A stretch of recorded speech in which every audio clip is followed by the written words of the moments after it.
Hybrid training, mixing calisthenics and weights will make you a well-rounded, absolute weapon. You're going to build muscle strength. You're going to have exercise options. Give me a one word about why you love hybrid training so much. What comes to mind? It's the future. Future. See, Don't get left behind. AI's coming, guys. Hybrid training is a hedge against AI, and you'll be Yeah, well-rounded. trust us on that. Think Trust about it. us. I've been using the term hybrid to describe what I've been doing since I started making the jump from just pure calisthenics stuff to weighted calisthenics. Probably more not even just with weighted dips and weighted pull-ups, but actually bringing in some pure weighted exercises as those complementary accessories. That was kind of what got me into the idea of hybrid as a definition. But more recently, I think that's been hijacked a little bit by some of the cardio-based run club stuff getting mixed with stuff like High Rocks. That's turned into its own definition of hybrid training. But mixing, by definition, hybrid, you're mixing two different modalities, or at least two different modalities. So I suppose you can just apply it to any form of those, but certainly the type I'm interested in is the ones that help you just express strength more purely and make progress with those strength goals in the most efficient way possible. I think we come to hybrid training with a very similar path because we go into calisthenics, absolutely love it, learning the skills, doing the basic bodyweight exercises. But after a certain point, there just felt like there was something that was missing from my training because I got to the point where I'm doing 30 plus dips, I can do at least 20 plus pull-ups, endless push-ups. And then you think to yourself, okay, if I was to do a purely bodyweight approach, the progressive overload options are quite limited. So that's when you have to go to the weighted calisthenics, get a dip belt on, put it onto those basic movements. Yeah, and I think something that there's some magic in calisthenics by itself because and I've pointed this out plenty of times, but the progression in pure gym training is just weight based only. And if you're focused on bodybuilding style stuff, your strength progression is measured by moving a pin down on a machine. You're adding another 1.25 kilos to the bar, and it's awesome that that's quantitative, but excitement is limited, which is why I think the progressions in calisthenics, where as you get better, it's a different exercise, it's a different variation that's just so much more exciting, which is what got me into it in the first place. But as you start getting a little bit more dialed into your training and want to be able to track those minute, week on week or month on month progressions, having something quantitative that you can point to just really dials in your ability to actually assess your program and track what's working. So something like weighted pull-ups and dips, as soon as I started moving into those and getting away from those 15, 20, 30 plus rep sets, the ability to do the same thing week in, week out and actually start to step that up numerically and look back at my program and look back at my weeks and see that I was making progress or I wasn't making progress, and I had a sure way to track that. And it wasn't just down to how was my form that day on a straddle planche hold, how was my form on a pike, was I actually getting my head forward, was I actually making good depth, was I rocking back on my heels, which is just it's the blessing and the curse of calisthenics where you've got the ability to increase intensity, but it's hard to quantify it. We have things like, okay, just lean a little bit further forward on a pseudo planche push-up. Or if you're doing a pike push-up, get your hands and feet close together, lean forward more. But we have these ways of cheating and making it easier just to tick off a rep range that we're going for on the day. Yeah. And that's what's so cool about weighted calisthenics as a starting point into hybrid training, is that you can just stick within a rep range. And what I love about your philosophy is you pick a rep range and you said 3 to 8 reps is the sweet spot that you found very effective. Yeah, it's where about 95% of my training probably sits these days. And I absolutely love that because with the added weight on movements like push-ups, dips, inverted rows, pull-ups, chin-ups, you name it, you can keep yourself within that intensity range. Because the mistake that I did in the past is I start adding volume. So, okay, I'm going to do an extra set or 2 sets, or I'll just increase my reps. And it's a way of getting away from that progressive overload. Whereas with your approach, I think it's very smart, and you stick to that range. You either increase the reps from that, say, 3 to 8, increase the weight, step back up. There's no hiding from the effort. Yeah, and I think the thing that, and it sounded like we had a really similar story on this when we were talking about the transition from pure bodyweight stuff into mixing in some weights. I think I probably started doing it just as weighted calisthenics to start with, and then progressively kept seeing Same. the value in select accessories to just target those muscle groups in a different way that wasn't going to be hit in the same way as pure bodyweight stuff, or to fill in the gaps in the program too, that just again is hard to hit with pure bodyweight stuff. But the ability to just make sure that progress was happening and make sure it was happening numerically alongside that more subjective tracking of pure bodyweight variations, while also just it really just comes down to your goals too. And for me, strength was a goal, muscle building was a goal, endurance was less and less so a goal in that too. So at a certain strength level, if you know what your goal is, there's an efficient way to get there. And if you're not willing to try and find ways to increase that load and stay within those rep ranges or within those intensities that work on those specific adaptations, then you're going to end up pushing your training harder, but get further and further away from the style of training that's actually going to be conducive to the goals that you set out for in the first place. Yeah, especially if you're more of a generalist as opposed to a specialist. And for most of the people listening, I think they can relate to this because you probably had a period where you got hyper specialized in specific skills and you would have had some success, maybe reached your goals, or got to a point where you just stopped enjoying that style of training. And then you think to yourself, okay, what are my alternative options? I can go into the sets and reps style of calisthenics where I'm at the park for 1.5, 2 hours doing hundreds and hundreds and hundreds of these basic exercises, which works, but it's not as efficient of a way if your goal is, say, getting muscle mass. Yeah, and I'm gonna even push back a little bit on it works too, which is gonna irk some people who are more traditionalist, like older style calisthenics, like high rep maxes, and you can't say it doesn't work because there's plenty of guys going around, the New York style guys who are just getting in the parks and banging out high rep basics to no end.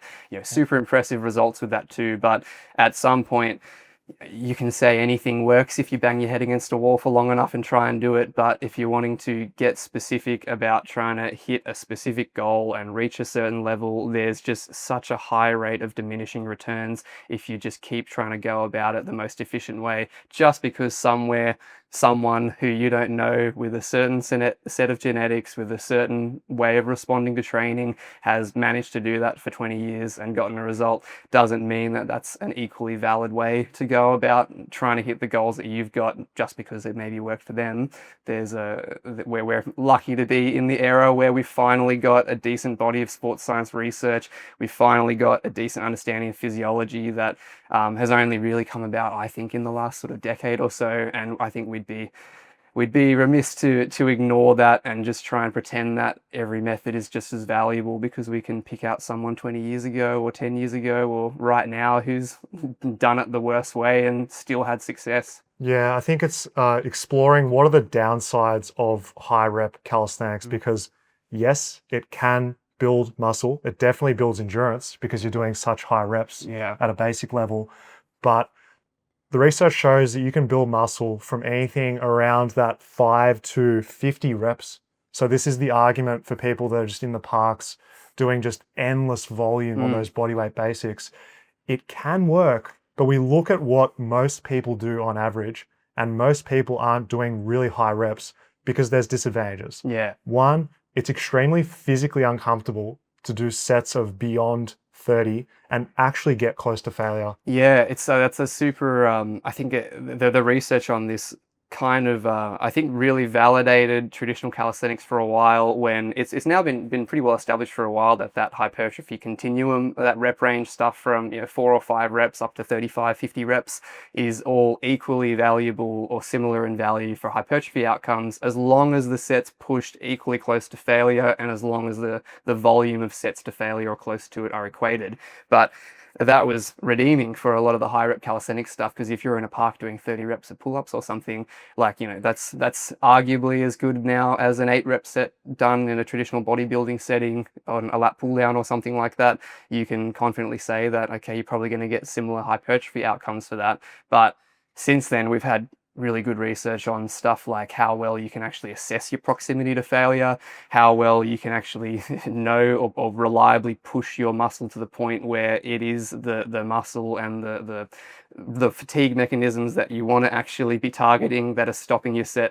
They're just not the same at 5 reps and 30 reps. And Because at that 30 reps, it's you stop because the pump, the fatigue, the metabolites, the lactic acid, all those ions floating through you is what is causing you to stop. But if you had a gun to your head, you could probably do another 5, 10 reps to actually hit failure. and everyone knows it too, because anyone who's gone into the gym and done a 5 rep max set, or even I even like to talk about lower sets. Like if you do a 2 or a 3 rep max, you're still failing. You can't move that weight. Like that is your point of failure. That does not feel at all similar to a 30 rep set push to failure. There is just totally different things that your brain is perceiving. There's totally different incoming perceptions of effort that are coming from not just the muscle and how hard or heavy the weight feels. It's coming from your breathing rate. It's coming from your heart rate. It's coming from the fact that you've now been doing this set for a full minute or minute plus by that point. There's just so many other reasons coming in that are all relevant, because they're convincing your brain that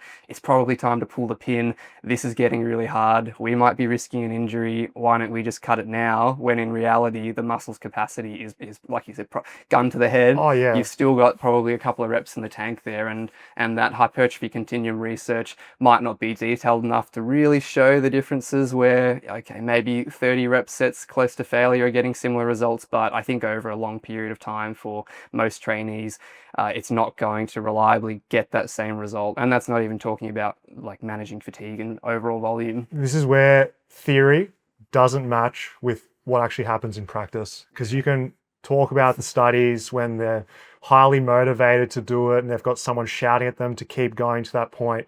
But let's just think practically. Imagine 10 sets in a workout where it's legitimately 20 plus reps of actually going towards that failure point. It's just not going to happen. Well, it was crazy, and I don't. And someone will argue saying, "Yeah, I do that all the time." But I Yeah. think unless you have this intrinsic masochistic joy of just going to that point, some people do, but I'd say it's outliers. on average. And don't get me wrong, like those types of fatigue and those incoming perceptions of stress that you're experiencing, like getting accustomed to those is an adaptation. It's like stretching. A lot of the reason people get better at stretching, especially in the early days, is because your tolerance to perception of effort and tolerance to incoming sensations of fatigue does get better. And so it will feel like, if you're someone who's doing 8 sets of 20 reps, 3 to 4 to 5 days a week, you will absolutely get better at doing that. And your tolerance to the burn, to the cardiovascular effort, to the heart rate, all of that's going to get better, but to a point. Like there's a physiological limitation to how much you can adapt to that versus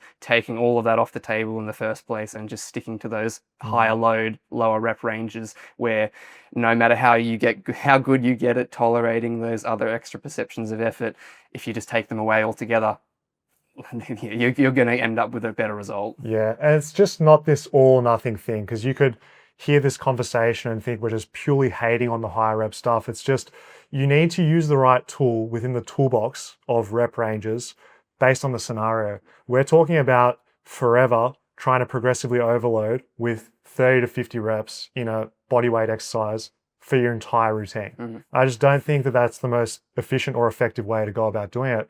But if you want some training variety for a phase and you want to do a block of, say, moderate to higher reps, cool. If most of your routine is that lower to mid rep range, and then you finish with a couple sets of higher rep movements, fantastic. But I'm just trying to think practically, what are people going to actually do in their routine? And if you think that you have to do bodyweight exercises for high reps, which if you go in a certain part of the internet, that can be the case. And we've got a cat joining the conversation now. Yeah, I was wondering how long it would take before this happened. Just don't knock over the cameras. Hello. Yeah, I thought they'd get too curious at one point. Doesn't want to go. Yeah, We needed it's some just, outtakes. yeah. Not being dogmatic with what you do. It doesn't have to be an all or nothing thing, even with the lower to moderate rep ranges. It's just highlighting optionality of your training. Yeah, there's There's just so many so many reasons not to go into those high rep ranges just for the goals that most people come into training with. And when you talk to most people about, and this is something I talk about often too, I actually think a lot of people haven't sat down in a while and really reassessed what their actual goals are, and then tried to see how well their training style actually matches what they think their goals are. For so many people, and I've almost fallen into the trap at multiple times with this too. After a certain number of years of training a certain way, you just keep wanting to train that way because that's what you've been doing for a while. And after a certain amount of time, that training, like we're saying with pure body weight stuff, if you just keep progressing that, and what worked early by adding reps or adding sets that was still conducive to those strength or those hypertrophy goals, it's easy to keep doing that because it kept working for a while, but eventually that can become detached from goals that might have stayed the same or goals that might have changed over time too. So if you're not going into your training or your programming and wondering, does this fit the actual goals that I have, that I'm going in with, you're going to run into issues. And even for people with some endurance-based goals, like I speak to a lot of people who they like the idea of having a heavy pull-up, they like the idea of doing some advanced push-ups, but they want to also be able to get on a bar and do 20 pull-ups or 25 pull-ups or 30 pull-ups. And I don't think those two have to be completely separated. And I'm certainly biased towards the direction that training the lower end or higher end of strength, lower end of the rep ranges will translate better to those more endurance or moderate rep, high rep based goals than the other way around. And I think the research has been pretty damning in deciding that that is the case. I know we talked a bit about, I went to Bondi a couple of months ago. We had a bit of a spontaneous Nike event there. It was a fun little spontaneous comp setup, high rep stuff there. It was max set of ring dips, max set of pull ups, max set of muscle ups, a handstand hold in there, and it was super interesting to see. I knew some of the guys there. A couple of guys I knew best. They're street lifters. They absolutely subscribe to the lower end of the rep ranges, higher end of the load ranges, and me and them and a couple of other guys who perform the best on some of these ring dips and some of these high rep pull-ups, we were all the low rep strength guys and still came out with decent high reps. Like all of the two guys I knew and myself cracked about 30 pull-ups. Relax, man. Over 40 on the ring dips still. The other couple of guys who were competitive there, they weren't even endurance guys too. They were calisthenic skill guys also working on that top end strength, short static holds. So it was super interesting to see that you could turn up, go to an endurance-based event essentially, and watch all the guys who didn't really do endurance and have stayed away from that for a while still have high levels on this stuff, whereas it just absolutely wouldn't be the case the other way around. You couldn't take someone who was getting in the park and doing 50, 60, 800 rep sets of push-ups and then stick them on a weighted dip or something or on a bench press and watch them push out in big numbers. Just not that doesn't work that way around. I can concur with that as well because concur means agree, right? Yeah. It's good to check these things. Yeah, I don't want to get fact check live here. I've had the exact same experience myself because it's training the different pathways. Endurance just not going to translate to that top end neurological strength of just being able to get that high motor unit recruitment straight away, all the force output that you have that you gain from low reps. It's unique to that aspect. It makes sense too. If you got a really heavy weighted pull up, weighted dip, when you take off that extra weight, it's kind of like the time chamber in Dragon Ball Z, where you go into the gravity chamber and you're just doing your body weight. Makes sense because it's body weight exercise to the relative strength component. If you're doing it with really heavy weights, when you take that off, your body weights will feel really light and the reps will just come like nothing. Yeah. I had the same thing as well with dips. I don't think I touched any bodyweight dips for a good 6 months, just doing heavy dips for me, 60 plus kilos for the low to moderate rep range. And then I remember collabing with Jeff in China, Jeffrey Verity Schofield. And then at the end of a workout, a full push workout of bench, overhead press, isolation, lateral, triceps, doing bodyweight dips to finish. And Like I just high rep stuff. just high rep stuff. Psychopathic material. yeah, I I was was just the end of a push session. pumping them out, and I got to 30 reps, And then I thought it'd be a funny idea to stop and just say, I better stop because anything above 30 reps probably isn't good for hypertrophy. Yeah. I could have probably kept going to 50. Well, Weighted calisthenics. yeah, I know you're saying that as a joke, but I mean, people do this for real, right? People will do a session, Yeah. and then they have. I'd love to say that that was a satirical way to look at training, but that's not the case for a lot of people. People will do a whole session, and even bodybuilding style stuff, like super common. You'd get through your bigger compound stuff, even on old school bro splits, and then for no good reason, all the stuff at the end of the session, they just bump the rep ranges up. They might have been doing 8 to 10s or something, even for a bodybuilding style program, and then for some reason the isolation stuff at the end, they're just 15, 20, 25 reps, just burning out, drop sets, and you're already fatigued, your performance is already going to be impacted, and then you're doing the most fatiguing stuff possible. That's the hardest to push to that close to failure range where you're actually going to see some benefit, and it's just the biggest recipe for making your recovery feel so much harder, burning yourself out within that same session, and then walking away with, if anything, the most incremental benefit from what was probably the most effort you put in that entire session. I think the problem there is some of the people that do that are enhanced individuals. Yeah. And they're playing with a different set of physiology compared to natural people. Yeah, well, there's some interesting bodybuilding historians I listen to on some podcasts who break down just the changing methodology, and just so interesting to see exactly what you're saying, where as soon as PEDs became rampant, the workout splits changed because what worked and what you could get away with changed. And bro split stuff like a whole single day for biceps where you can fit in 6 to 8 bicep exercises, and then 3 or 4 sets, and then still see some results from that.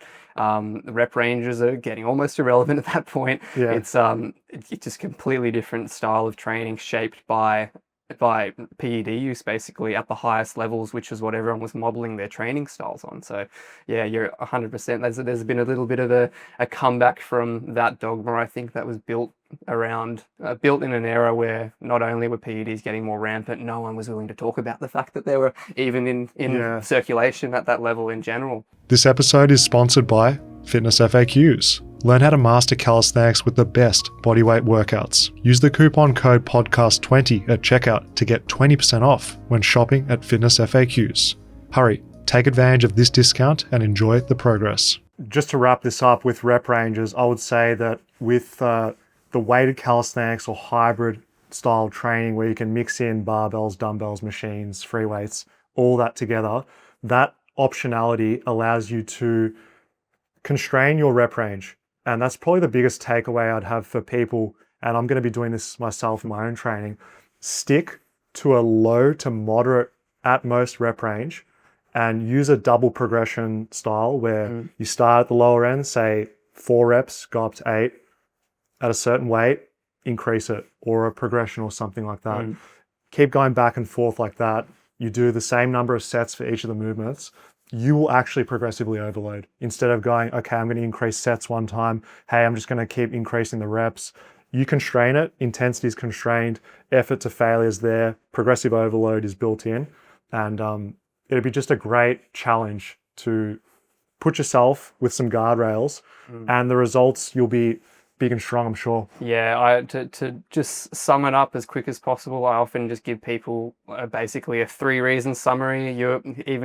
Without the issues we talked about before on that hypertrophy continuum and how hard it is to push to failure at higher reps, at best, higher reps are equal to lower reps for hypertrophy outcomes, so you're going to get the same growth out of that. We absolutely know strength outcomes are going to be better at lower rep ranges with higher loads, so that's going to beat the brakes off the higher rep stuff anyway. We know that fatigue is going to be substantially less per set and per workout working in the lower rep range, so that's a pro for that too. We know that connective tissue adaptations, tendon strengthening, joint strengthening is all better used with low rep sets or higher loads, at least moderate loads as well, starts to drop off once you start getting into those higher rep sets. The only caveat or the only reason I would push someone away from that is if they're working around an injury, if it is a technical movement where they do feel like accessing those higher loads is just going to come with form breakdown for them.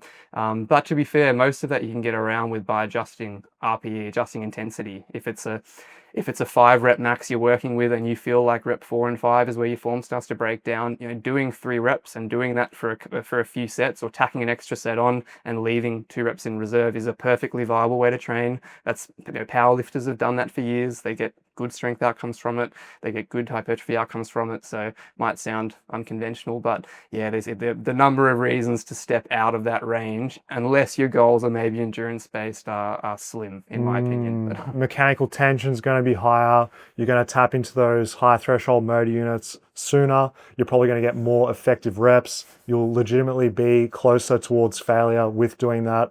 And I love the point that you said there about the adaptability through exposure.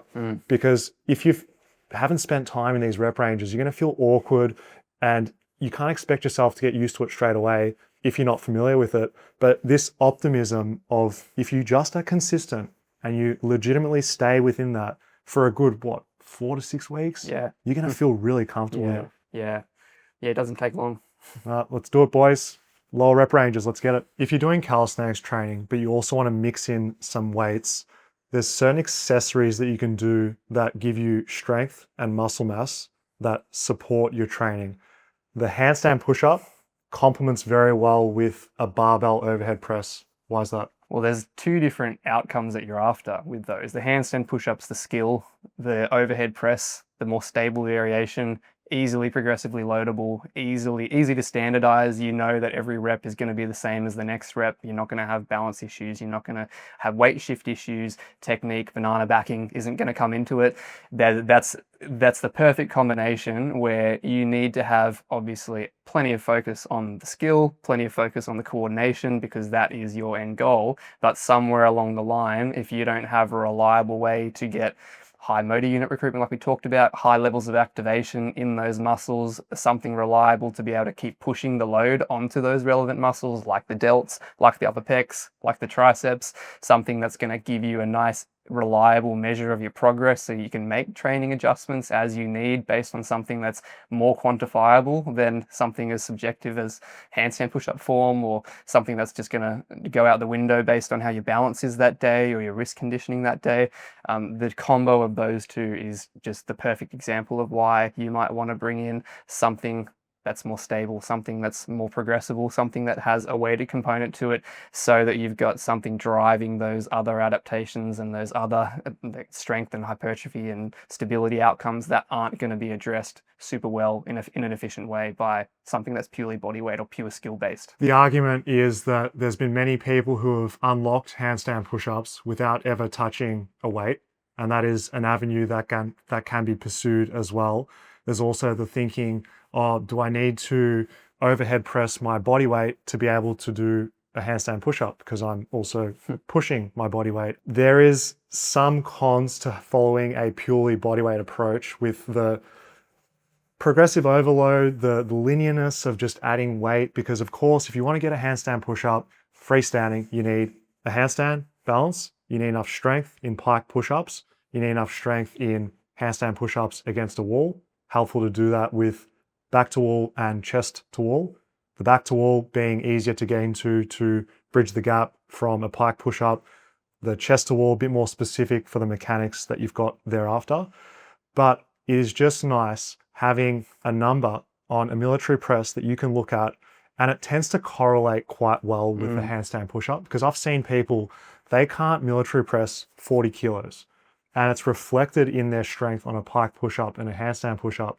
So it's very telling just to know where you're at with your strength, because it can be all airy-fairy with calisthenics. It's based on progression and where you're at with those different movements, and it's just objective, which is nice. Yeah, well, we're in a sport, right, where there's a huge skill component, but there's a huge strength component. And it's not like, if you wanted to learn a double backflip, you wouldn't be spending a lot of time in the gym doing squat-based hypertrophy exercises to try and build muscle in the relevant muscles. You'd be doing a lot of time trying to do backflips, because that is the vast majority of what's going to progress you on that is skill. Handstand push-ups, and that's a continuum, it's a spectrum, right? Handstand push-ups, as far as calisthenics goes, are one of our more skill-based movements. Balance is a huge component. That's obviously going to take a solid amount of volume practicing the balance component, practicing the handstand push-up itself.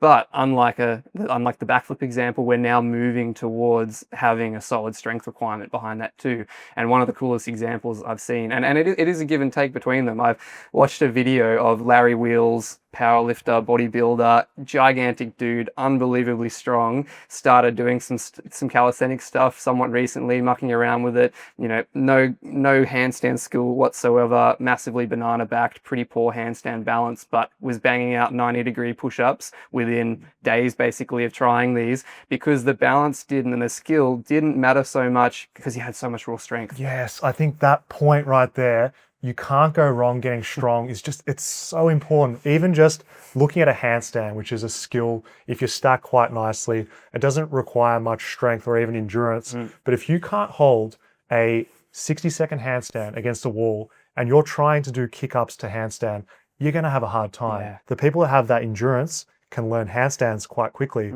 And the ones that have a decent amount of strength, if you can do 10 wall handstand push-ups, your chance of doing a freestanding rep is much better than someone that can do 3 reps. Yeah. If you can military press 60 kilos and you weigh 80 kilos, you're going to have an easier time than if your weight is 80 kilos, but you can only lift 40 kilos. Yeah, and the skill component is the coordination, the balance, all of that is something that when it's poor, it just requires you to make, or what you're improving at is making corrections in the middle of the rep. You feel those shifts in balance, you feel those inefficiencies in your movement path, and getting better at the skill is getting better at recognizing those quicker and making the right degrees of correction so that the movement happens the way it's supposed to happen. The stronger you are though, the more wiggle room and the more buffer you have for those corrections. And for someone like Larry I was using, you can watch him do it and it's not the world's cleanest rep, but you can see him overshooting and undershooting and going back and forth with it, but he gets away with it because he can catch it. If he goes too far forwards, he's got the raw power to catch it. If he goes too far back, he can just shift his weight in ways that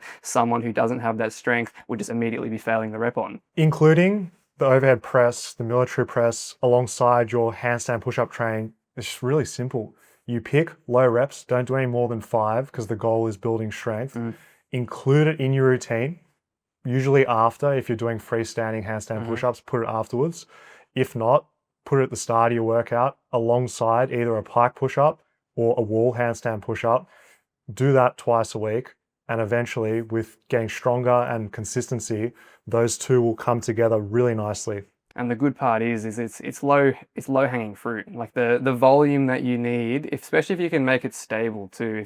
If you're making it like a seated overhead press on a Smith machine or something where stability demands are as low as possible, very unlike the handstand push-up, all you have to worry about is getting really good at building muscle and pushing and developing that neural drive to the front delts that are going to give you that pressing power, because it's so efficient at that point at doing it. 1 or 2 sets a couple of days a week, close to failure, you will get great results from that. And it doesn't take a lot of time, it doesn't take a lot of energy, it doesn't eat into that volume that you still want for your other more important overhead stuff like the handstand push-up itself. It's fantastic you raised that point. Hard to find a reason to not do it, in my opinion. Yeah, because people would think that you have to make it as specific to the handstand push-up as possible, which is a limitation. People think, okay, if a handstand push-up is like this with my elbows tucked in the scapular plane, I have to do it like this, and they'll use dumbbells to try and emulate the movement. We're trying to build general overhead pushing strength and muscle mass in those areas. The best way to do that on average is taking a shoulder width, slightly wider grip. You might be flaring, that's cool. You'll press more weight, get stronger in those areas, and it's developing these general attributes which you feed into your body with all the complexities, and you put it into the skill of the exercise. So doing that on a Smith machine, doing that with a barbell seated back against the bench, you're just focusing on that overhead movement. Doesn't have to be in standing. There's just so many examples in calisthenics that have that balance between a skill and a less stable or a more coordination heavy movement, and then the more it goes towards that, the more it becomes just not essential. Obviously you see people getting away with other stuff, but the more the efficiency starts to wane when it comes to using, something like a dip, even for example, even if you're doing a weighted dip, there's a lot of skill in it. It's a technical movement. It takes a while to develop it.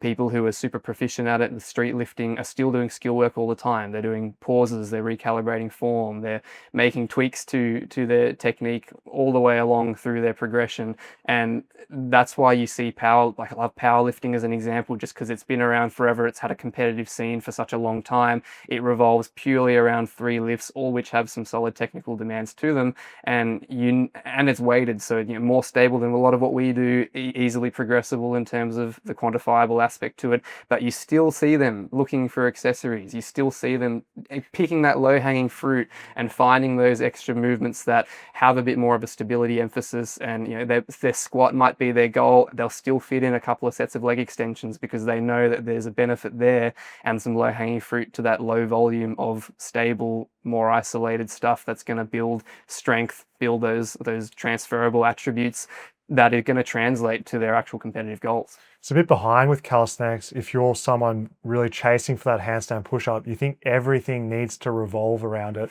The majority of your training should be specificity towards the exercise, but the accessory stuff, if you're not doing it, you're really just missing out on just building a well-rounded body, a bit more muscle mass to support you, have that longevity, and you'll be stronger, and your training will be more fun because you've got more things you're doing instead of just that one thing.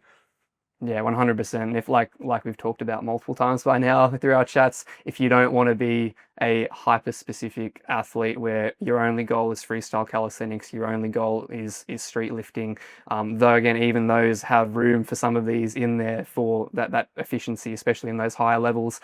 If you want your strength to be transferable, if you want to be good at multiple things, if all you do is specific stuff all the time, trying to find room in your training to fit in the level of specificity and volume on every single thing you want to be good at is hard. But that stuff, that raw strength, that neural drive, those stable outcomes from those stable progressible movements, they're the ones that are going to translate across the board to the highest variety of more specific movements and give you the best bang for your buck. If you don't want to just be a hyper-specific athlete and you do want to have that strength that makes it from one discipline to another or one movement to another. With strength on the barbell overhead press, just to give people some numbers. So I weigh 84-ish kilos and I can do deficit handstand push-ups, freestanding, about 5 sets of 5 for a few sets. With my overhead press strength, I can do 70 kilos for about 3 sets of 5 with the back braced with a slight decline back, so it's very stable movement. But that just gives you an idea of what strength relative to my body weight translates to handstand push-up mastery. Yeah, exactly. Or at least some decent level. I know there's a lot of people on the internet doing like 30 reps. Yeah. I'm just the OG, but it's enough. What about yourself? I think it's relevant feedback. Yeah. Well, and this is again a testament to how I structure my training these days. Is you and I jumped on the standing overhead press yesterday, and we watched my reps shake and wobble around everywhere. Again, it's something I haven't done in a few years, and that's again probably the more stable alternative to a handstand push-up. But the only overhead pressing I do in my own setting is actually with a little Smith machine at home, seated, leaning back, bar can't go anywhere. It's after my skill work, and I'm setting it up so that I'm able to push hard, don't have to worry about where the bar goes, don't have to worry about arm level. Stabilizers are doing as little as possible because the outcomes I want from that literally only 2 sets, 1 or 2 times a week, those outcomes I want to make it as stable as possible to milk what I can get out of that, and then all the other balance and coordination skill stuff done elsewhere is done with the skill stuff. How many handstand push-ups can you do? What's your body weight? And what are you lifting on the Smith overhead press? I haven't done a high rep set of handstand push-ups for a while. I've done a good number of them getting 15 to 20 reps when I have tried to spam out some higher rep stuff, but freestanding, yeah. And there's a bit of banana backing going on in that too on those when you're going for the higher reps as it is. But that's the type of rep ranges that I'd work in for something like a freestanding one, and stuff like 90-degree push-ups or deficit handstand push-ups or deeper stuff is probably where the priorities have been at, which again keeps me within those rep ranges I love more. How How many for the deficit handstand push-up? Well, if I'm doing them on a bench freestanding too, I try and aim for sets of around 5 reps or so, like that, and then that's probably where the fatigue starts to kick in and balance starts to become an issue. So I pull the pin and try and just keep it low enough RPE that I'm not developing bad habits or form too. But yeah, getting on the Smith and sitting there, something like 60 kilos on the seated Smith overhead press, they're nice and stable, just pushing, keeping it within that 5 to 8 rep range. That's just such an awesome complementary way to not just make progress, but be able to measure that progress, especially when I am jumping between, it might be high rep handstands one program, it might be deficit, it might be 90 degree in another program. The intensity or the proximity to failure might be different. So looking back at my program and those numbers is far less of a reliable indicator to me as to whether or not I am building muscle in the right spots versus something that I know can't change and I know technique isn't going to be a factor. So I love how we both, first and foremost, are calisthenics bros. That's the cornerstone of our training. But if calisthenics had that objectivity of weight training, my God, I think more people would do it because it's so much easier just to say, I lifted X on a bench press. This is my body weight, these constraints. With calisthenics, even a handstand push-up, what's the limb length? How tall are you? What's your body weight? Is your form like this? It's all over the place. But the takeaway is if your overhead press is reasonably strong relative to how much you weigh, it's going to be a good sign that that handstand push-up is within reach, and it's a good reflection of your strength. Yeah, you always need skill for what we do. You always need muscle for what we do. The more of either one you have, the less of the other one you need, and the more of both you have, the higher level you're going to be. So it's insane to stick all your eggs in one basket and ignore the other one again, especially when it really is low-hanging fruit in terms of the actual time and energy and number of set and number of rep investment that it takes to just make sure you're not just falling behind on one entire aspect of what we do. This all sounds very complicated. If only there was a training program by Fitness FAQs called Hybrid, where you can mix calisthenics and weights, your handstand push-ups and your overhead press. If you want to learn more about it, click the top link below. One of the things in your program that I thought was interesting when I actually had a bit of a look at it yesterday was the fact that Calisthenics Bro Daniel Fitness FAQs, the OG, not just pull-ups, there's lat pull-down in there on the machine, weighted exercise, not even just weighted, but on a machine itself. What's going on? I thought I could trust you, and I showed you my program in good faith, and now you've outed me for everyone. You've been sprung. So yes, it's the truth. I have been doing lat pull-downs into my routine, but it's an accessory to my pull-ups. So I always start like a good calisthenics boy that I am with my weighted pull-ups for low rep ranges. I enjoy 3 to 6 reps, trying to progressively overload that, get heavier over time, get the strength adaptations, translates to everything I want with muscle ups, front levers, and just getting a stronger pull-up. But in the past, I would have just done more pull-ups. I just keep doing more and more volume of the exact same grip, the same movement pattern, the same resistance profile. And there's limitations there because it starts getting to a bit of exercise redundancy. Well, I've done strength dosage for my pull-ups. I'm going to do a drop set with even more pull-ups. Just for some slight variety, I include lat pull-downs. The essence of this is to volumize my back workout. So you can incorporate a nice stable movement where you're locked in with the pad. You can really focus on addressing your weak links. Because with pull-ups, we use a pattern that we're strongest with. And it's really hard to force a hollow body or an arch body without that affecting your performance and how much weight you can lift or what muscles you can hit. With a lat pull down, you can really change the angle, lock in the multitude of grips that you can use in there. And you can really push it quite close to failure, which I've liked. I put straps on there. I go until I can't go anymore. I'm doing some of those stretch partials at the top with just absolutely milking it out.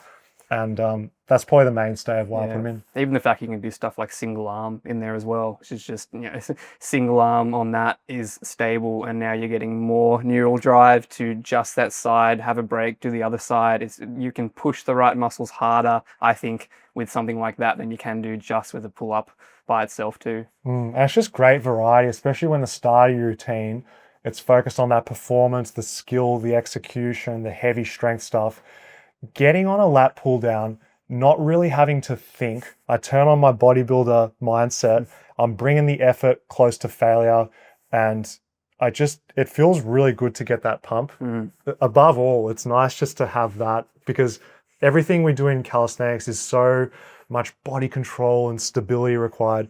Sometimes I want the machine to do the stabilization for me. Yeah. The machine controls your technique, and you've got nothing else to worry about except for pushing. Yeah, so I'll incorporate a bilateral one, either wide grip, or I do a neutral grip, or I do somewhat of a semi-supinated. Love playing with those, rotating them in, because at the end of the day, an effective routine is going to have a vertical pull in some fashion. I'm doing those pull-ups at the start, but then incorporating that variety and really targeting the back in different way, different resistance profile, and it's so engaging. And as you said, I've been incorporating a bit of that unilateral stuff in there as well, because with our vertical pulls, fantastic for getting stronger in that movement pattern. But with the single arm working on unilateral, you get a nice cross body stretch. You're working that diagonal pull, which targets strength that may not be working as much as you would with a bilateral.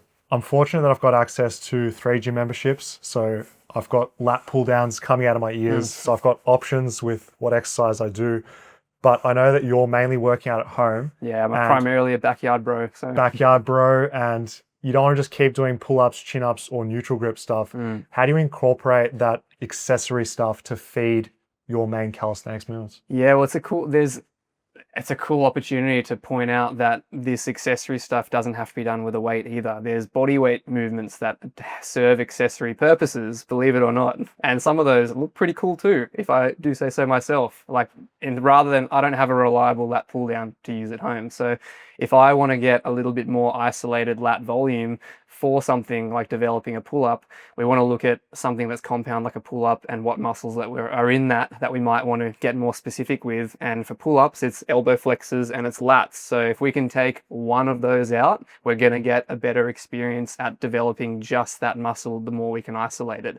And that's where, for me, front lever raises. That's been a staple of mine on and off quite a long time. Starting in the hang, exact same position that you're in for a pull-up. You initiate in the exact same way. It's breaking the same shoulder position, pushing the shoulders back. And that's not just building the initiation of the pull-up, but putting you in the same arm path you'd follow for a sagittal plane movement where arms coming down straight in front of you, ends up beside your body, much like a chin-up, much like a muscle-up. Tracks pretty well with a pull-up too, and no elbow flexors. Straight arm movement forces you to use your lat. There's some core demands in there, but for anyone who's done front lever raises for a while, you know that the core is absolutely not the limiting factor in that set. It's so much good value for the lats. It's like a body weight pullover if you ever get in the gym and get on the cables and try and work lats in that pure sagittal isolated range, 0 elbows.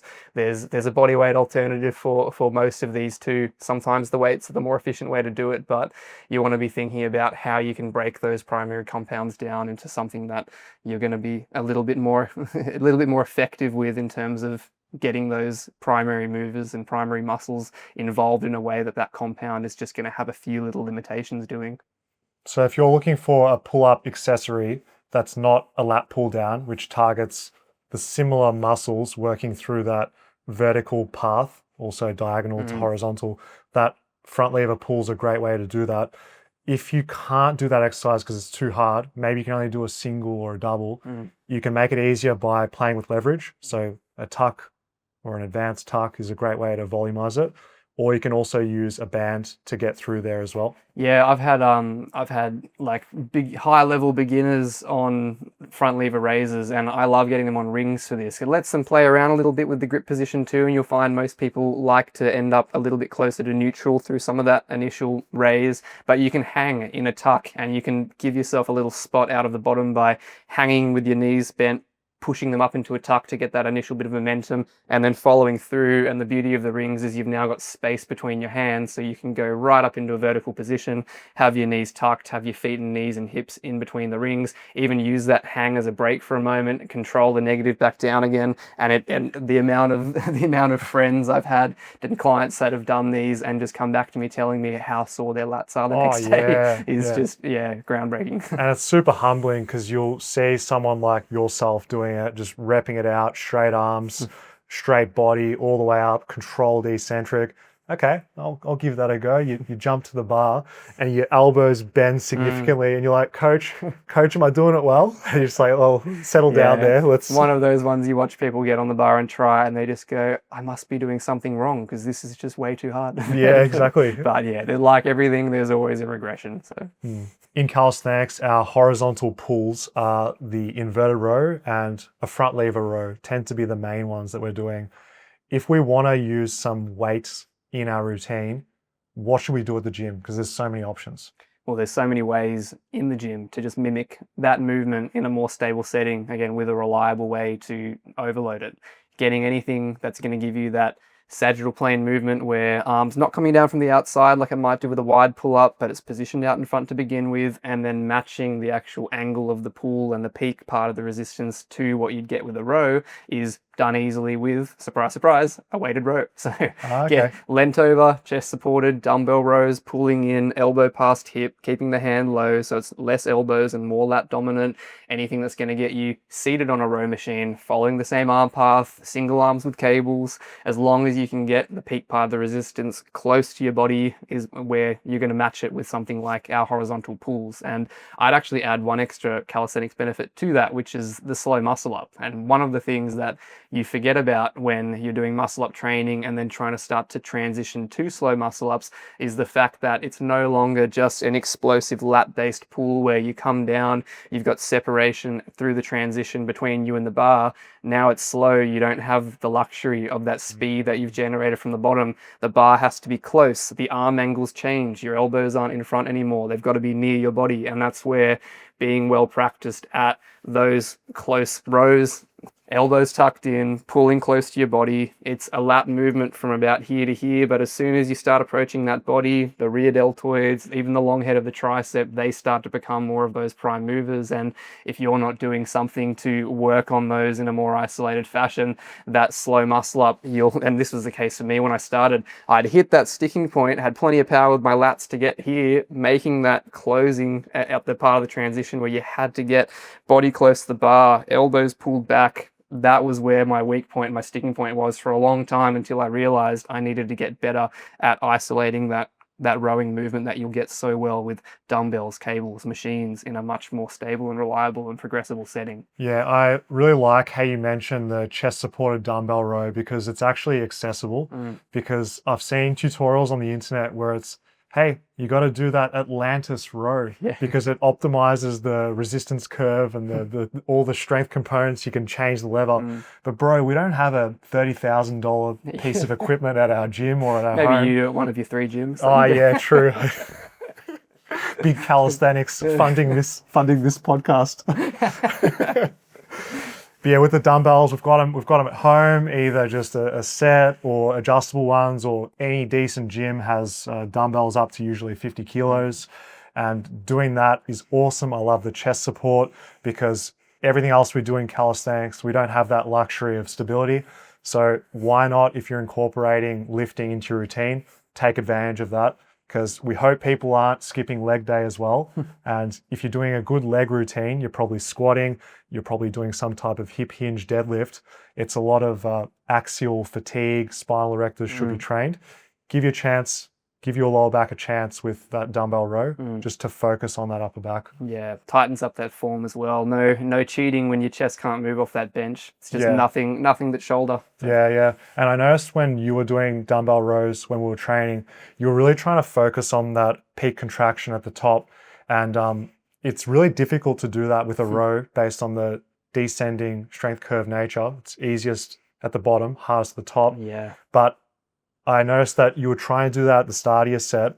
And then as you get fatigued, you don't mind if you don't get up all the way, but it's the intention of trying to do that. Yeah, I think the range of motion is vital on those, especially if you're using them as a calisthenics accessory, because like a lot of the reasons you would do hybrid training, a lot of the reasons you would try and bring some weighted movements into it is you're not just trying to complement your main movements and get better at those, you're also trying to fill those gaps a little bit. And there really is, for most calisthenics pull exercises, a real lack of time that you spend under controlled load with your elbow close to your body or behind your body and your scap squeezed back like that. So if I'm going to spend time and energy on something that isn't a prime movement of mine or isn't a main compound goal or calisthenics movement, I want to put more of the time and energy that I'm putting into that movement into those specific benefits and those specific ranges, which is why I've actually got the movement in there in the first place. If I just wanted to go heavy and hang out in front and just make it nothing but lat and don't really worry about those ranges that I'm missing, I wouldn't be bothering with a row. I'd just do more pull-ups, or I'd do something else that's a lat-based movement that's just more close or specific to that goal. But this is the beauty of hybrid training, is we get smart about why we mix these and how we even perform what we choose to mix in to try and make sure we're maximizing the benefits that we actually want from that, which again is the whole reason we put it in there in the first place. Perfect. And I'd say on average, people doing calisthenics don't do rowing as much. No. I hear most people's routine, it's either pull-ups, chin-ups, muscle-ups, weighted of those movements. But if you ask someone, hey, what are you doing for rows, or how heavy can you do on a row? No one ever talks about, yeah, I can put 40 kilos on me and do inverted rows. Yeah. It's maybe a little bit more niche with the front lever rows. Yeah. I'd say that's probably one of the better body weight rowing exercises that has scalability and longevity, because even just doing a tuck front lever row, most people aren't going to be doing sets of 15, 3 sets of 15 on that, let alone 100%. Extending the body out, let alone end stage boss goal, putting some ankle weights on. Like, it is possible to make it harder, but this is where just getting stronger at a dumbbell row, you got the weight there, you got the bench at the same angle, your torso's in the same position. And that can support, maybe if you're just doing your isometric front levers or doing lower reps with a front lever row, just to get that specificity of strength. Yeah, and you and I both talked yesterday about the fact that we hardly ever train front lever holds now, but just by way of all our lat confessions, just by way of all our other lat dominant training, we can both get on the bar and get out a good 8-10 second plus front lever hold on any given day. Front lever pulls, front lever rows, on the other hand, you find out real quick where your missing links are in the rest of your training when you try and make that touch of bar to body, because suddenly you're no longer in the lat sweet spot. And that's where, again, that rear delt, that long head of the tricep starts to come in. And I've got multiple reports from multiple people who say the same kind of thing, and front levers come to them naturally, but trying to then change that arm angle, get that elbow past the body, you realize where everyone's deficiencies are. And it's in those untouched ranges that, again, low hanging fruit. It's a couple of sets once a week of some kind of row in that range. If you can make it weighted and stable, it doesn't take much volume, and then you've just got this whole set of muscles and whole range of pull that you haven't just neglected for years before you then decide to try and get on and try front lever pulls and realize that you're still a beginner. Hell yeah. And this is where bent arm strength with calisthenics is supported really nicely by weights. And for me, my back strength has just skyrocketed since I've been lifting. I'm doing now with the chest supported dumbbell row, pretty happy with this. 50 kilos for 3 sets of 8, and that's just a nice number. Really going for it. And I haven't been doing any bodyweight rows or front lever rows, and just the sheer strength from being able to lift 50 kilos in each hand, I've jumped on the front lever row and been able to bang that out pretty decently without the specificity, partly because it's a bent arm exercise. It's not overly technical to be on a bar or on rings and do a front lever row. So that's where the weights will support it really nicely. And that's just a perfect example of what we talked about earlier about the transferability of something that is more raw strength and muscle building dominant, which sounds like is going to be less specific and net you less gains across the board on any of your other specific goals. But the fact that it is so raw in the outcomes that you're developing, the adaptations that you're getting, you getting stronger at something reliably stable and progressible like that is not just helping you get good at rowing 50 kilo dumbbells, it's translating across the board immediately. Yeah, and it's been really fun, the journey, because I've been doing that same movement for maybe 1.5 years. And I started with about 27.5 to 30 kilos, and then just incrementally, like week by week, month by month, getting better at it. And it's just so affirming to see it reflected in the physique, reflected in the strength transfer to calisthenics. And I know that if I was just hopping from one exercise to another, I wouldn't have the same results, but I'm doing that horizontal pull pattern and it translates to a horizontal pull pattern. It's no surprise. Yeah, and the utility of something like that, I actually think this another fantastic reason to have something like that for each muscle group or each type of movement, a pull on different angles, a push on different angles, is you've now got 18 months of data that you can look back at doing the same thing, exactly reproduced the same way, stable exercise, form's always going to be the same. And you've got a number attached to it because it's a weight, and you can watch exactly how well you progressed. And that's not as easy to do with calisthenics stuff, but it's going to be so easy for you to look back at the last 4-week block or 8-week program and see whether what you're doing was working, work out whether you're overtraining or undertraining, because you'll see that number move or not move. And it's going to be so much more of a reliable, consistent figure for now 18 months that it's going to tell you so much information about the efficacy of your pull training that's just harder to get that type of reliable conclusion from with pure body weight. It's where you get the best of both worlds with it, because you can literally see the transfer in real time alongside with your program. And it's just been really nice, because otherwise I'd be relegated to doing higher rep stuff with my inverted rows or stacking on a ton of plates. It's still possible to do it, but to be fair, sometimes at the end of my routine, I just want to get on that bench, grab the dumbbells and go for it. Sometimes the setup of some of these weighted cali stuff or leverage-based movements, it's hard to get that motivation. Oh, look, my hip extension is, I think it's like 5 to 10 degrees more compared to last week. You know what I mean? Yeah. See, the bench press from the world of lifting weights and the dip, which is the king of calisthenics, 2 awesome exercises. How do they come together to make you an absolute savage, strong, a lot of muscle mass? Well, that's probably one of the interesting comparative examples between calisthenics and weights, because there's a lot of weighted alternatives that I choose for the purpose of getting better at calisthenics compounds, and they have really similar movement patterns, but something like a bench press is actually quite different to a lot of what we might choose to do in calisthenics. It's a different arm path, it's more abduction based, we're trying to get the elbows out away from the body, there's a bit more pec stretch involved, how you position your scaps is a little bit different to something like a dip where you might want to have a closed chest, your arms stay close to your body, even if you're doing pure body weight movements, even if you're getting on the rings and doing ring push-ups, they tend to encourage people to get the elbows in more unless you're trying for abduction.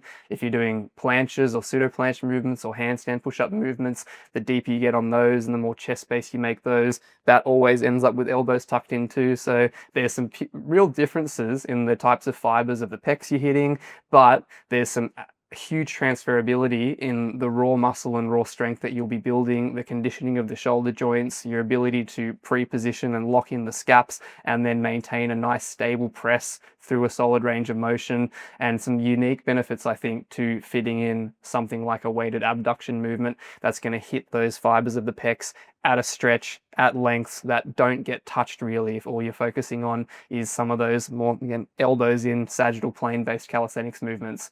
And it's not just a chest movement or a tricep movement like most people think. If you look at so many of the studies that measure leverages and measure muscle activation, the front delts are a huge prime mover for something like a bench press. And you can change this too. There's not just the angle of the bench, there's the width of the arms that you can change too, and depending on how that fits in with the rest of your program, there's going to be some huge opportunities to leverage something like a barbell and a flat bench or an incline bench or a decline bench, depending on your hand position, and fill those gaps in your program to make sure that you are getting that stable, reliable front delt development, chest development in a progressible way that's easy to track. Your technique's probably not changing much, and give you that constant steady rate of muscle growth and neural drive that isn't going to be as measurable sometimes if you're doing some, for me, 90-degree push-ups, for example, where the stability goes out the window, and now there's so many other reasons my sets from one week could be better than another week. So having that in there, like again, a lot of these hybrid movements, that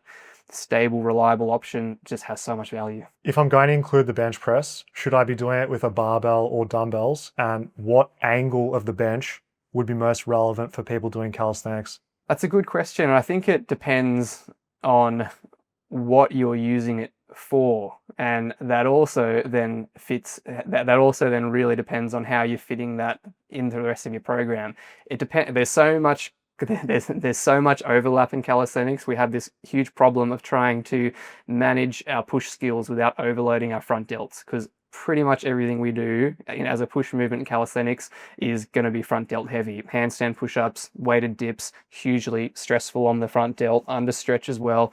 Overhead stuff like the handstand push-ups, 90-degree push-ups, all of that incredibly front delt heavy. Planches, predominantly front delt, trying to stop the arm from falling down beside your body as well. So you're constantly juggling volume there, which means that you do want to be super careful about where you fit this in. And depending on your program, it might not actually fit in. But for me, a great example recently was I'd done my 90-degree push-ups, I had them on maintenance, I wasn't touching them for a while, and most of my front delt volume got absorbed by some planche holds and some overhead handstand work. But what that left me with was a hole in my programming where now that the 90-degree push-ups weren't in there, I wasn't doing planche push-ups, that pushing range from here to here was missing. And that was where flat bench, close grip, elbows in, gave me that nice 2 sets a week, 5 reps only, reliable rate of knowing that I was still getting some muscle growth, knowing I was still staying strong in those ranges that I need for those 90 degrees or need for a planche push-up. And I could do it with super low volume, literally 2 sets a week,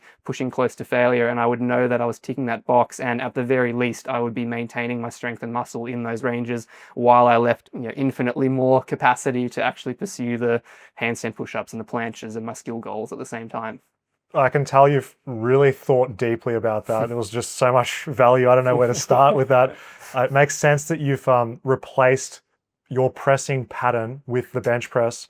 And it's interesting that you've chosen a similar technique with the tucked elbows and also the flat bench position. It makes sense for your goals with what you're trying to replace, at least temporarily, with what you substituted with the 90s, your planche related work as well. I'd say for me, I would be using a bit more of an incline, even quite a high incline, because my goals are more aligned with overhead pressing, the handstand push-up. I've had a lot of success with working that because I've found previously that the upper chest has been a little bit harder for me to hit because I've been a heavy dip guy pretty much since I was 17. Got a lot of development of the lower pecs, but not as much up here. And it's harder to get that in a really isolated, constrained way with calisthenics. Yeah, and I know you've been big on the deficit handstand push-ups lately too, and that's as soon as you start to get deeper into those, there is a lot of upper pec going on, and that's where something like a pure overhead press, the loading maybe isn't quite as transferable, but for something like an incline chest press or an incline barbell bench press, that's where you're really hitting those exact same fibers that you're getting on that deficit. The body angle that you're on those bench deficit handstand push-ups I watched you do yesterday, you could flip you around turn your image upside down out of a screenshot and stick you on an incline bench and it's the same movement. So great analysis there. That's exactly what's going on, because with my technique, I'm just finding that I prefer a wider grip, slightly more arched back. It just feels comfortable on my shoulders. I'd say straight up, if I'm honest, I'm a bit weaker in this position and it's reflected in getting some shoulder pain. I don't think I've got the stability to be able to do it like that just yet. I don't want to step back now and rebuild all that way. So for now, I'm training calisthenics the way that I want to. I don't care if someone thinks that arching the back isn't a real handstand push-up. I think if you can do a handstand push-up, no matter what it bloody looks like, we should just celebrate each other for 100%. That. And that's the beauty of hybrid training too, is the fact that you're not constrained to the goal movement anymore as your only method of building relevant muscle and relevant tissue mass and relevant strength. You can still get, it doesn't matter what your arm path is on that incline bench. There's going to be slight variance in exactly which muscles contribute, but it's going to be upper chest, it's going to be front delt. If there's a position there that gives you no pain and lets you push it harder and lets you push more weight, that's going to give you a better result for those target muscles than you being stuck with your only option being handstand push-ups, hands in the same spot every time, arm path in the same spot every time, and you're going to be trying to push through pain and add more volume, and at some point there's just there's going to be limitations there that are so easily worked around if you're willing to find a weighted alternative for it. Yeah, you nailed it there. It's about moving pain-free, choosing that incline bench press at an angle that hits my upper chest, that I can lift the most weight, that doesn't hurt my joints or tendons. And if I just get really strong, the rest takes care of it. We can get into the weeds of exercise specifics of technique and the science and the biomechanics. I've almost come full circle where I just want to get just savagely strong. And then the rest will take care. I'll have less pain. I'll be more bulletproof. I'll have more versatility. If in the future I do want to change my technique because I've got the raw building blocks of strength, I'll be able to do that. Whereas if I hold myself back by trying to do things perfect, whatever that means, whatever technique is deemed the appropriate way to do something, just get heavy, just get strong. That's why we both found hybrid training, right? We went That's from it. bodyweight purists, and it wasn't that the weights started looking really pretty or the bodyweight stuff started looking boring. It was that I wanted to get stronger faster. And the more you learn about the most efficient way to do it, the more you realize that you don't want to constrain yourself to certain tools when you know that there's some options out there that are going to get you there quicker. Push-ups and dips are the iconic calisthenics exercises, but there's also bench press. What is missing from these bodyweight exercises that you can get if you add bench press in? Well, one of those is comparing the push-up. There's a loading issue, right? And if you want to make the push-up harder, a lot of the more advanced push-up variations, there's some arches in there, which are awesome, and I use those with plenty of my clients. I use them heaps for myself too, but the second you start getting into those higher rep ranges on those arches, and now you're no longer training all that awesome strength stuff that we talked about that you get from staying in those low rep ranges, you need some way to load it. Pseudo planche push-ups, awesome way to keep loading it, but now you're missing something key, which is where the bench press comes in, which is called abduction. It's getting those elbows away from the body. It's lining up those biggest sternal fibers of the pecs that don't really get touched in the same way when you're doing something like a pseudo planche push-up or even something like a weighted dip. And that's where having something like a stable, progressible option where you can just keep adding weight to the bar, you're on the bench, you know you're not going to fall off, there's no issues of balance. Having that as a reliable way to hit those ranges that you're usually missing once you get to that sort of intermediate and above level in calisthenics. Again, low-hanging fruit. If you can fit in a couple of sets of that, it just means that rather than you doing all this push volume and essentially missing all those fibers in that middle part of that pec that you get on this angle and nowhere else. It doesn't take much, 1 or 2 sets, something flat bench, something with some abduction in there is just a guaranteed way to make sure that you're getting the highest value initial hard sets out of that once or twice a week. And again, minimal impact on your fatigue at that level of volume, but huge impact on filling those gaps and giving you, again, the most stimulating volume that you'll get, which is always those first couple of sets in a week. And you don't have to get rid of all your calisthenics exercises to include bench press in. You can add it as a starter exercise, then finish with your calisthenics, or you could do your dips and hard push-up exercise for a strength dosage, finish with bench press as an option. Or what I would recommend would be just substituting a dip or the push-up for the bench press. It's a good way to get strong at it. Yeah, unless both of those, unless the weighted ring push up or something, or unless the dip, and if they're both your absolute priority, plus you're doing some overhead handstand stuff, and there's no wiggle room for volume, then don't touch the bench. No. If you've got some room in there where weighted dips are your priority this program, that's where you want your push volume to go. You're going to be left with a little bit of capacity there for sure, where something in abduction, again, low hanging fruit could be 1 to 2 sets, 1 to 2 times a week. Would just mean that you're barely impacting that capacity for you to perform well on your dips and fit in the highest volume on what matters, but you're getting the low-hanging fruit of just that really milking the highest value that you'll ever get, which is those first couple of sets where skipping those gives you nothing, fitting just those 1 to 2 in is just unbelievably more valuable than forgetting that they exist. What is great about calisthenics is the strength you build has a transferability to lifting weights. So I've been doing push-ups, I've been doing dips my whole life, and I haven't touched the bench press now in better part of 6 months in any variation, no dumbbell, no barbell. I hopped on with my mate Jake today. I was G'd up. He said, let's do some heavy bench. Yeah, and for full transparency, we were 3 hours into the thank you for adding that caveat. Too, so. Yeah, we were told off at one point, no filming people in the background, which we respectfully said they will not be included in the video. I don't know why you wouldn't with these two sets. So I jumped on the bench press and doing a quick test with 100 kilos. I actually don't think I've ever touched 100 kilos on the bench press prior to doing this. Wow. I'd done at most 90 kilos for sets. Wow. Just a bit tentative with it. And what was curious here was that I was able to do 3 reps albeit you could tell I was like a newborn animal just coming out of the womb trying to figure out how to press. Got it done still. Well, it wasn't the load that was the problem, right? It was that, yeah, and you could see it in how you're doing it. There was never a point at which the bar wasn't going to come up. It was the path it was taking to get up was a little bit rickety, but that's the type of coordination that you'll develop quickly if you've got the strength there. And again, 3 hours into a workout, 2 plates on each side of the bar, and there was no question about whether the strength was there. Yeah, decent eccentric, paused on the chest. The bum didn't come off the bench. It was green lit by yeah, the yeah. powerlifting judges. But that was all a precursor to seeing you go on there, and just it's impressive seeing your pushing strength. And we spoke about this, but it's because you've done the lower rep ranges for a lot of your pushing stuff, and being able to transfer that to the bench press with practice, but also spending time with strength shows with what you can do, because my training's been a lot more moderate, and that shows because I, one, haven't done bench press, but also haven't built up that neural pushing strength.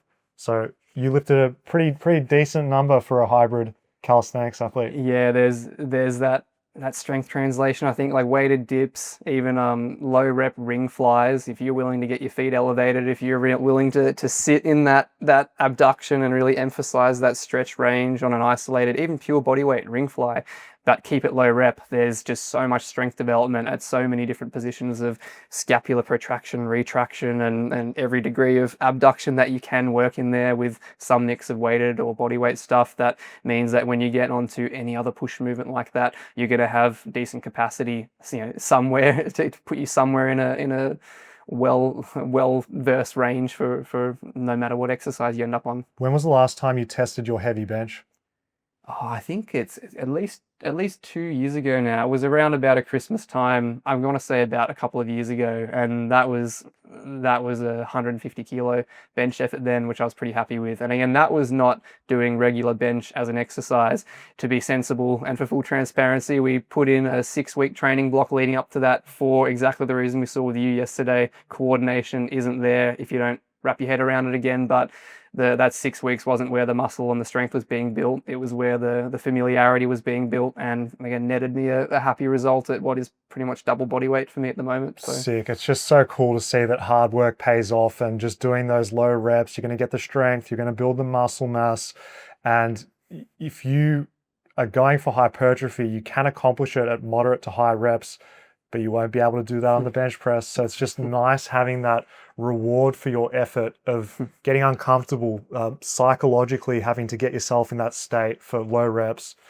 You were able to do that on the bench press.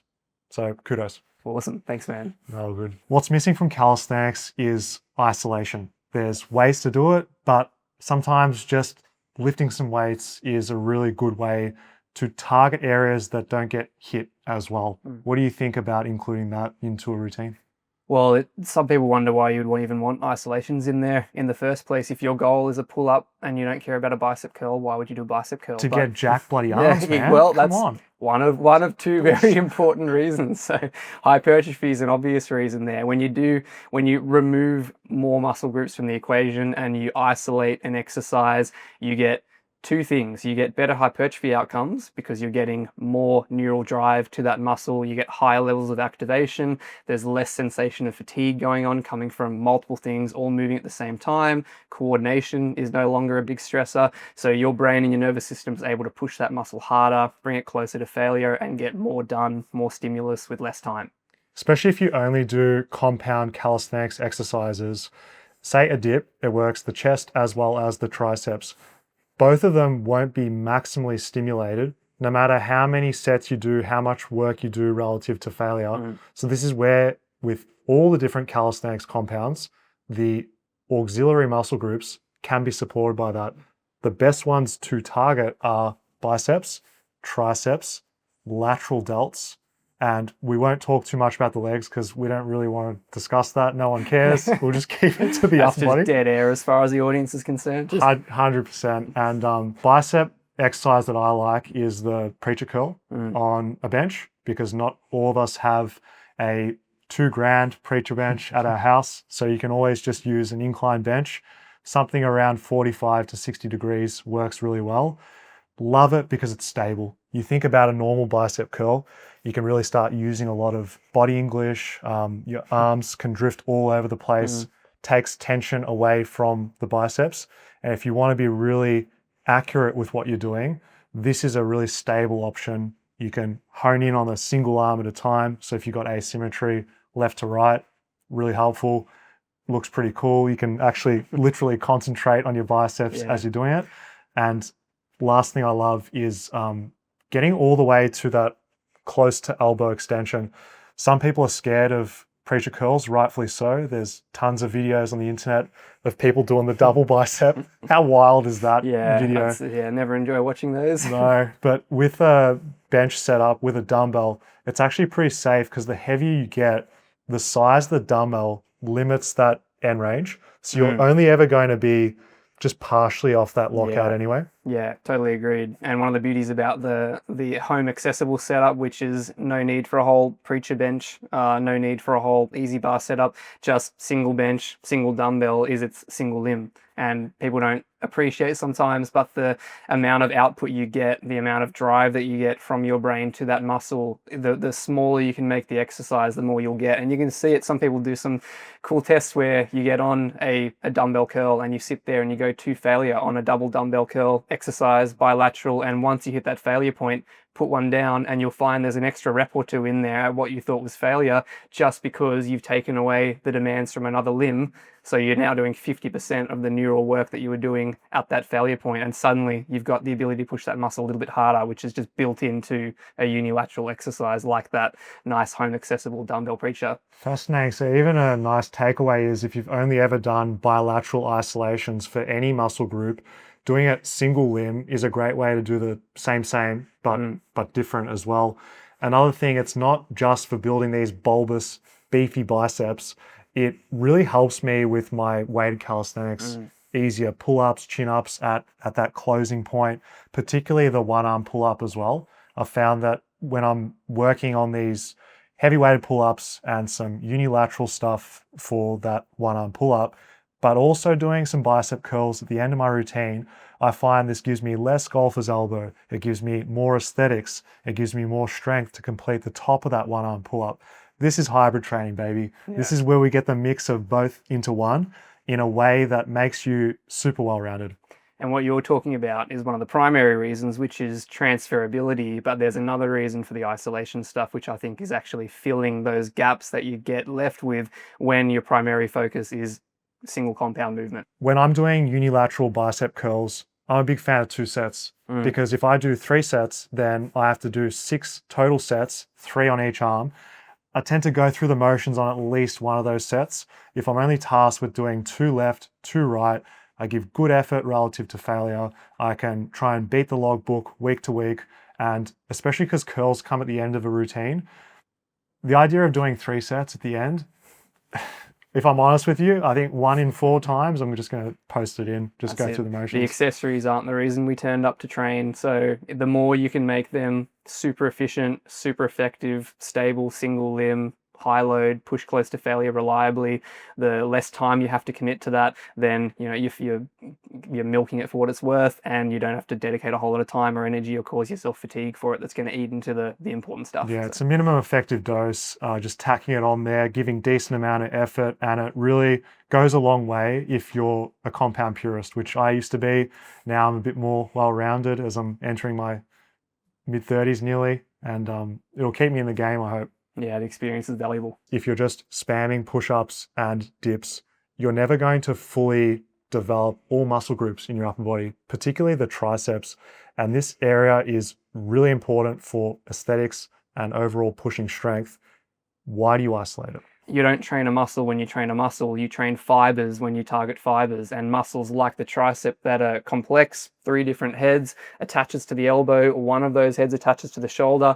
They don't all do the same thing at the same time, hence something like a dip or a push-up. It's only working certain parts of the triceps. The long head, which is one of your biggest ones that crosses the shoulder, barely gets trained at all in those types of movements, which is where something like an isolation, like what we did yesterday, the skull crusher, you're changing the arm angle. It's no longer elbows beside the body or behind the body. We're reaching overhead. We're applying tension to the long head. We've changed the length of the bicep altogether. altogether. We've changed the resistance profile, so now the peak part of the load is completely different to where it was for those compound presses, and we're isolating it so that we can fill those gaps, target those missing links, access those unused fibers, and do it in a nice, stable, efficient way with nothing else going on, so that literally a couple of sets gets the job done, and we know that we haven't just completely left those gains off the table. And a misconception is with isolation, you got to do moderate to high reps. You got to get the pump because it's a single joint movement. You got to go light.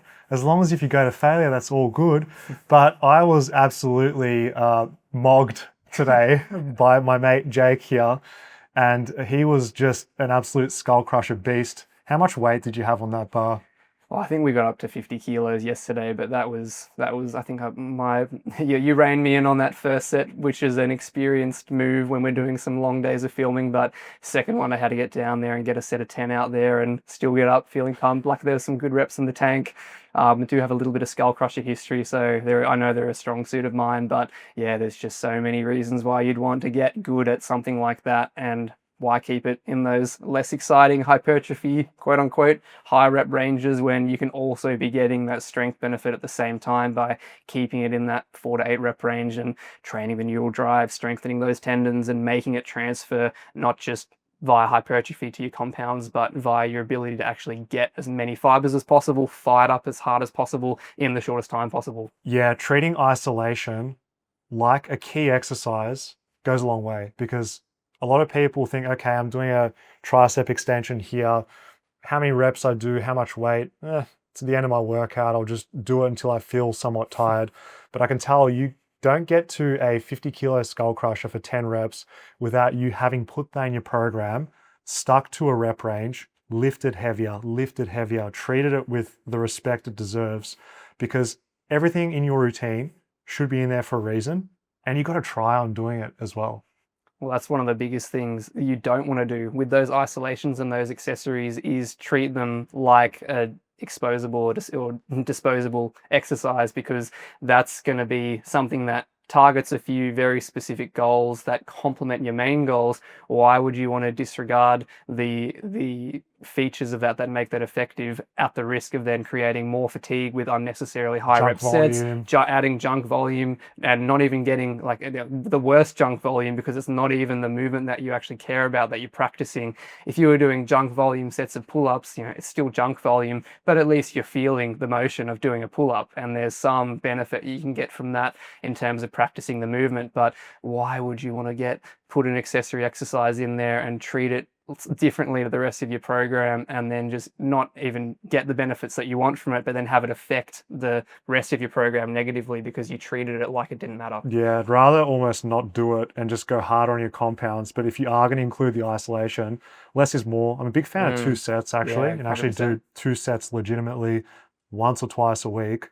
Get stronger at the movement. It'll reflect in your strength of your triceps, your physique as well.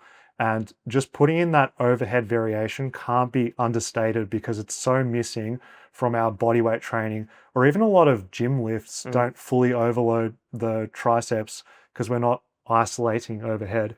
So the skull crusher is a great one, particularly with the easy curl bar, because it's friendly on the elbows, wrists, and all the tendons around the elbows.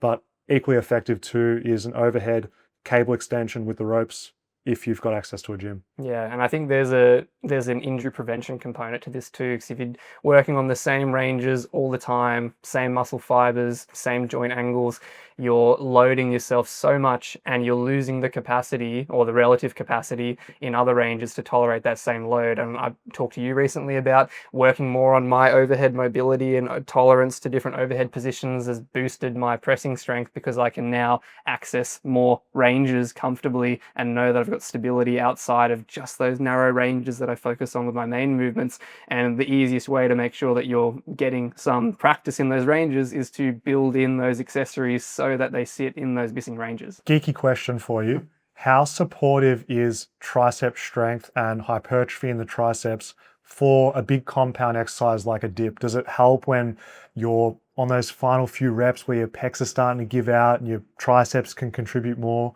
What do you think about that? Yeah, well, the movement's coming from somewhere, right? And you've only got so many muscles you can draw on in a dip. If your triceps have been isolated, targeted, you've trained those neural patterns of pushing as hard as possible, waking up as many fibers as possible, Shoulder extension. yeah, if you know how to do that in an isolated scenario, there's going to be a much, much better chance that you're going to be able to pull that off with other complicating variables going on, your brain having focus elsewhere, stability thrown in the mix as a factor you've got to worry about now. The ability for your brain to do a difficult task is going to be so much more accessible if you've practiced that specific task in isolation. I don't need any more convincing. I'm going to train my triceps, and so should everyone listening. Great call. Where do they find you? I can't just search you. The handle is Jake Williams. They didn't have Jake Williams, so Williams it is. Pro.